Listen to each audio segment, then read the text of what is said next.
Hey guys, today is May 22nd, and I actually just did a video because I thought I hadn't done one for a few months, and I just put one out last month. So it goes to show you where my brain is. So I hope all of you are practicing the social distancing and staying well and healthy and keeping your mental health up during this crisis. It's hard on everybody, they've let up on restrictions in our county. We're low in numbers. So hopefully, well, there's a lot of people that haven't been practicing it anyway. But hopefully things will just keep staying the way where I live. But you never know because it's not just about you and what you do. It's about what the other person does too. But anyway, so real quick home update. Tony and I are just still plugging away at uh, fixing things and repairing water lines, and you wouldn't believe the water lines if any of you know anything about sprinkler lines or water lines. They should be at least a foot below the surface, and he's got them all over at like 6 inches.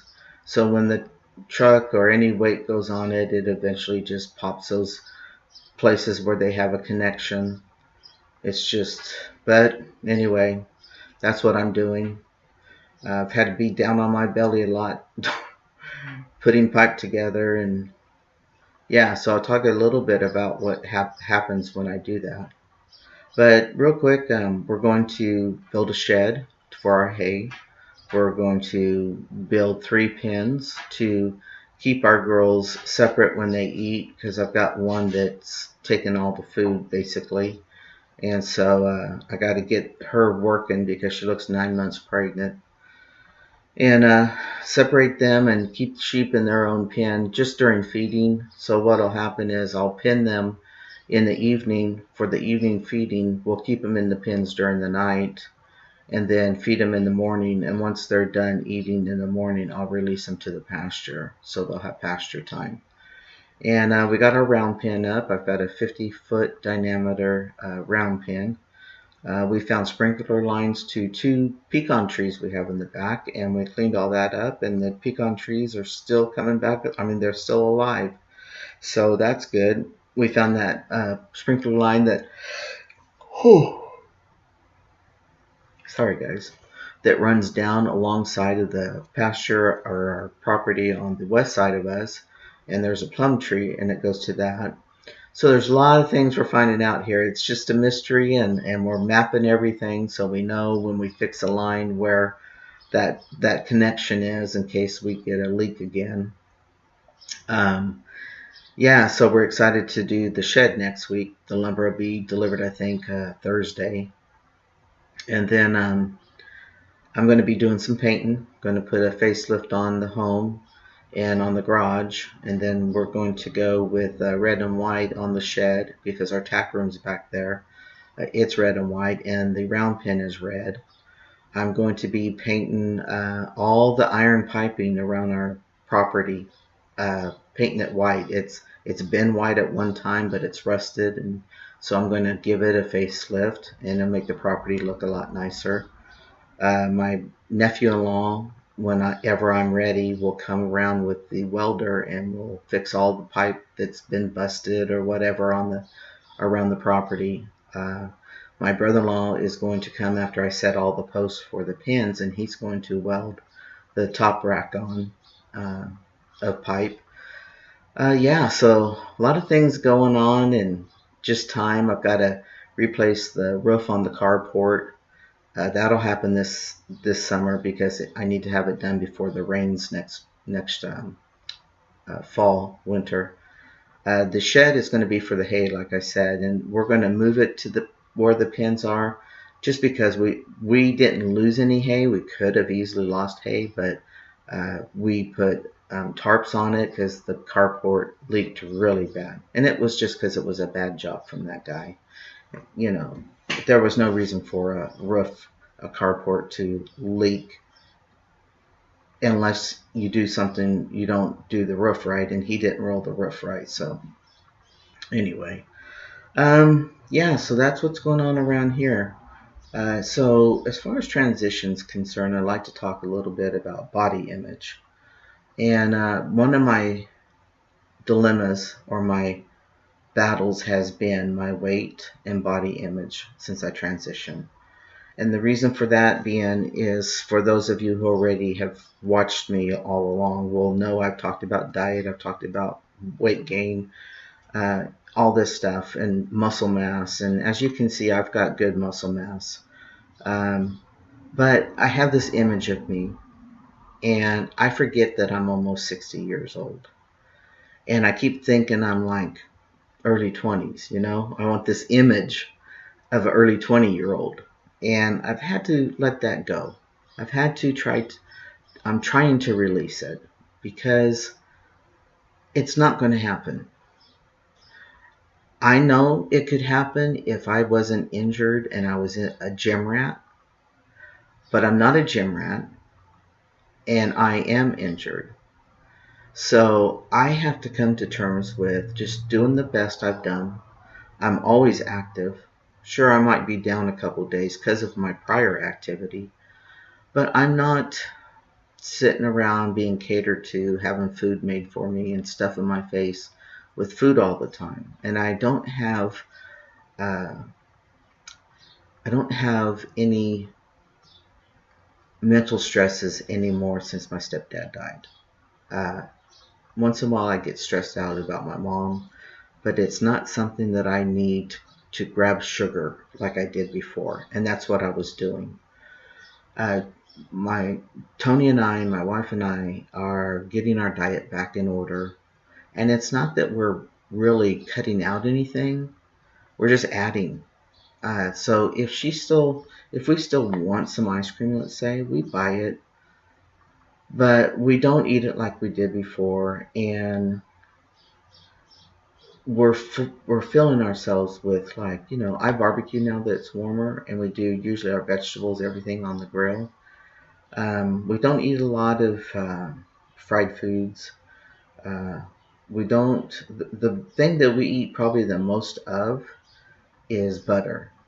We add butter to, we steam potatoes, and we use butter in that and some almond milk. We don't. The only dairy we eat is if we do have ice cream, we'll eat that. Is cheese. I believe that's all. I just bought some almond milk uh, yogurt, so I'm gonna try that. See how that goes. Yeah, so our diets are getting back to normal. I have juiced and really love the juices. In case you're curious, my main juice that I love is not a green juice, it's a beet juice. The reason why I fall back on the beet juice so much is because, number one, I love beets. I love the flavor. But number two, because they are a blood, they detox the blood. They are good for the liver. That has, when you eat a lot of sugar or you have addictions in alcohol, whatever that turns to sugar, you get a fatty liver. And the beet juices just really purify the liver. And I was a big beet person when I had my phalloplasty, and I didn't have any issues whatsoever, not issues or anything. I didn't have anything wrong with me. I healed really well. The nurses and the doctors were really pleased with my healing. And, I was 55. Yeah. No, 54. I don't know. But I was in my 50s. So it was 5 years ago. 53. But yeah, so I go back to the juice. So basically, for Tony and I, for a small mason jar, it takes 6 organic beets. So usually they're smaller. I do probably 4 or 5 carrots. I do a nut or yeah, what's it called? Oh crap, a ginger. I don't remember the term for it. A knuckle of ginger, just one of the small ones. Turmeric if we have it. Uh, I'll put cilantro in it if we have it.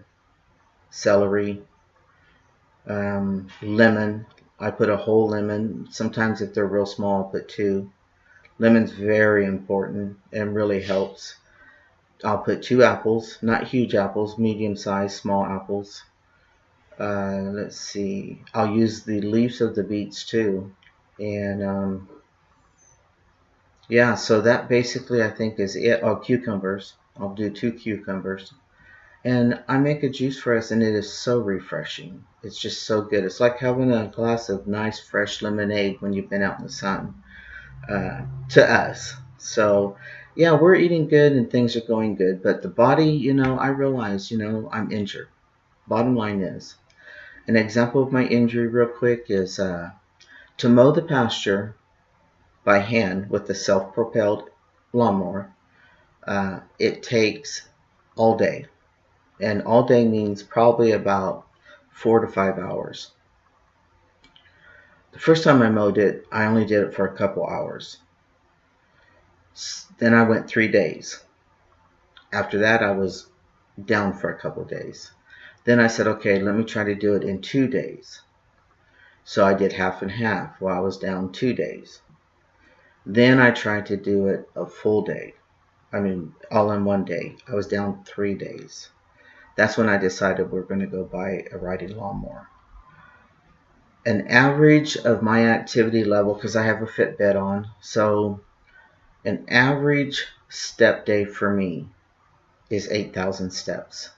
And that's just because it's so far to go from one place to another. So if I'm working or repairing water lines, I've got to go to the water tank, turn off the water, repair it, go back, turn it on, see if it's repaired, go back, turn it off if it's not, redo whatever needs to be done, etc., etc., etc. So basically, I get a lot of steps in. When I'm in the house working, I'm lifting sheetrock above my head into the ceiling. When we were doing the floors, I was lifting tile. These are probably 24. Let me see, 16 by 16s maybe. Yeah, 16 by 16, 18 by 18s, and there was a sheet of 6 on them. So I was lifting those and throwing them, huffing them into my truck. So I'm active, is what I'm trying to say. So my body image, I have to realize this is just who I am. I've got about 50 pounds max of fat on my body, and it's on the outer line of my body. So if we were to take a knife and flay the fat off me, you'd see my body because it's not intertwined in my organs or anything. The reason why I know that is because when I was in the pool, everything floated. So as gross as that is, yeah, my legs, it's all surface fat. Um, so that's one of the things I'm working on. And that's something maybe you guys should think about. Where you are in your transition, how old you are, what is your physical health, what's your mental health, and try to be realistic with yourself. Now, it's taken me a while. I've done many videos where I've been hard on myself, talked about working out, talked about, this and that. What I've learned is I have an old shoulder injury back when I was about 30, 32 years old, playing football. Dude took my arm and took it with him, so it hyperextended my shoulder, and I got a cortisone shot, but I think I tore something there, and it has come back to haunt me now working around here. And so I just apply my medicine that I do with my feet. I know if I was to go to the doctor, I'd probably need shoulder surgery. I'm not willing to do that right now. I've got things to do around here. I don't want to be down for a year trying to get the shoulder back so it doesn't freeze and all that stuff. My other shoulder now is starting to display some pain. So what I'm trying to say is it's hard for me to even do push-ups, even off of a counter now. Yeah, I forgot the word. Ah, man. But anyway, it lets me know it's there. And so I'm trying. That's my biggest thing right now, is trying to understand that I'm disabled. I'm good for 4 to 5 hours a day, regardless of what I'm doing. Some days, depending on what I'm doing, are better than other days. I still wake up during the night when I've been on the ladder all day, for example. I will wait. I sometimes can't even go into the bed because I can't put covers on them. They burn from the nerve pain. I use the lidocaine uh, topical. It manages it a little bit, but it's there. Same thing with my feet. If I'm on a ladder, uh, they talk to me a lot. I may be down a day, or I may push through and still work and still end up down a few days. Excuse me. I do have a spinal cord stimulator, and what that does for me is it helps me be able to stay on my feet and finish what I'm doing that day. It helps me not to fight the pain while I'm doing these things. It's afterwards, after I take my shoes off and my feet go, womp, womp, womp, and that's what they do. So, and as you can see, I I've got muscle. You can see my pecs there.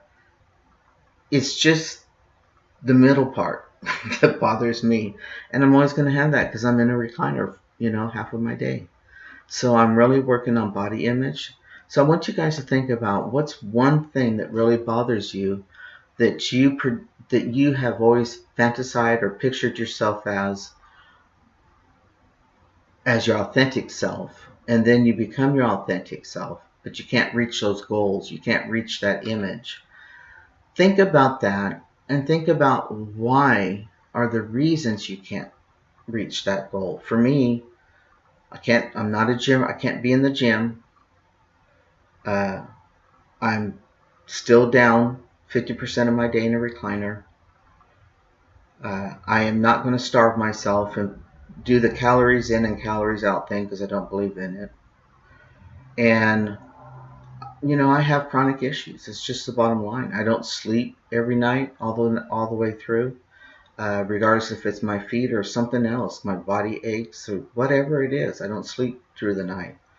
So look at what the one thing that is bothering you that you haven't achieved in your transition, and be honest with yourself. Can I achieve it? Is it achievable? Do I have the capability to get myself there? And that's what I'm doing now. I'm trying to let go of those images, of that projection of myself, and saying, hey, be thankful that you got to be your authentic self, that when you look in the mirror, you're happy, you feel whole. And then when you start looking at your body and being damaging to yourself, stop it. And if you are limited and can't get yourself there, remind yourself. If you can get yourself there, then you take a second listen and say, okay, why don't I do this? Why don't I don't like to say go to the gym because people don't have to go to the gym to lose weight. But what is it? Do I still drink my Cokes every day, all day long? Am I taking in a lot of diet products? Cokes, that'll get you fat. Do a study on it. You're not doing yourself any justice drinking diet Pepsis and diet whatever. But ask yourself, okay, is there just one thing that I can cut down on? Just cut down on it. See how your body responds, and then go from there. See if your mentality kind of gets stronger and more assertive in your journey in that way, that you can say, hey, this is what's been affecting me in some way, so I'm going to cut this down, and I'll just have it for lunch or dinner or both, and not drink it all day long. So anyway, there's little things you can do to get yourself there, but the one thing you can't do is think about it all the time, so that it causes you stress, causes you depression, and because that'll cause weight gain too. I mean, you'll get your cortisol levels going, and then you're just sabotaging yourself. And I've done that to myself, and I've expressed that through my videos. And so I'm taking a different turn now and looking on the outside of my journey and saying, okay, this needs to just come to reality for me, and accept it and be okay with it, because I'm still thankful I can lift anything around here And I mean, I can put a sheetrock up on the ceiling by myself. So, I should be thankful for that. Not a lot of people can do that. Not even a lot of biological males can do it. So, anyway, I'm going to get off here. That's one thing I wanted to share with you this month was body image. For me, letting go. Pick something out in your life that kind of holds you down, kind of holds you back, and, question yourself. Be honest with yourself and take a look on the outside, looking in at your journey and what you do on a daily basis and how you react and how you talk and how you feel, and take a paper and put it on paper so you can read it and maybe come to reality about some things. But anyway, hope you're staying safe and healthy. You're practicing social distancing. You take care of yourself, take it one day at a time, and always make your journey as simple as possible. Bye.